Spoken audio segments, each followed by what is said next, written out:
Bonjour, Camille. I hear you've been reading about Aix-en-Provence. What are your thoughts on this city often called the intellectual heart of Provence? Bonjour, Dr. Morel. Aix-en-Provence sounds enchanting. The combination of its rich history, artistic connections, and the sheer charm of its fountains and boulevards makes it seem so unique. It really is. Aix has a distinct elegance that has endured through the centuries. Did you enjoy learning about the Cours Mirabeau? Absolutely. The tree-lined boulevard and its fountains, especially the Fontaine Chaude with its thermal water, must be so atmospheric. And the history tied to Mirabeau, the revolutionary, adds even more depth. You're right. Mirabeau's connection to Aix reflects its role as a hub for both political and cultural life. Speaking of culture, did you read about the city's noble houses and palaces? Yes. I love that so many of them, like the Hôtel de Caumont, have been repurposed, like housing the Aix School of Music. It's amazing how Aix preserves its aristocratic past while remaining vibrant and modern. That's one of Aix's great strengths. It does. The cathedral is a microcosm of Aix's history, blending Roman medieval and Renaissance elements. Definitely. The carved walnut doors with prophets from the late Gothic period sound exquisite. And the early Christian baptistery with ancient columns must feel like stepping into another era. Its layered history is everywhere, from its medieval cathedral, Saint-Sauveur, to its Romanesque cloisters. Did you find the cathedral's details interesting? It's a wonderful spot to soak in the atmosphere. Yes! The flower market must bring so much life to the square, and I loved learning about the Tour de l'Horloge, especially with its wrought iron bell dome, so typical of southern France. What about the Place de l'Hôtel de Ville?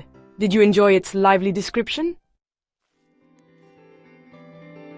Aix is also a city of museums. Did you find any that caught your attention? The Musée Paul Arbeau sounds fascinating, with its focus on Provençal culture. And the Pavillon de Vendôme, built for Louis Vendôme's mistress, must be a stunning example of Baroque architecture. It is. Aix has an incredible range of stories, from aristocratic intrigue to artistic brilliance. Speaking of which, did you read about Paul Cézanne? Of course. His studio, with its original easel and paints, must feel so intimate, like stepping into his creative process. And the fact that he painted in his wild garden, it's so poetic. It is. Cézanne's connection to Aix is profound. You can feel his influence throughout the city. Did you notice the nearby connection to Picasso in Vauvenargues? Yes! It's fascinating that Picasso chose to buy a Renaissance castle there and was even buried in its park. Aix and its surroundings seem to have drawn so many iconic figures. It is. Aix's intellectual and artistic energy is timeless, and its opera festivals and exhibitions continue to draw creative minds. I read about that. Sitting there under the plane trees watching people pass by, it must be such an inspiring place even now. That's true, and not just visual artists.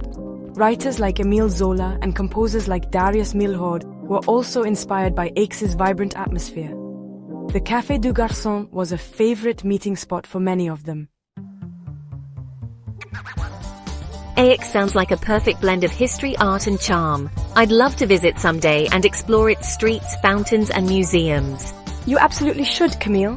Take your time to stroll through the old town, visit Cézanne's studio and enjoy the cultural richness that Aix offers. Merci, Dr. Morel. This conversation has made me even more excited to experience Aix-en-Provence for myself.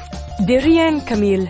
I'm sure Aix will leave a lasting impression on you, just as it has for so many artists and thinkers over the centuries.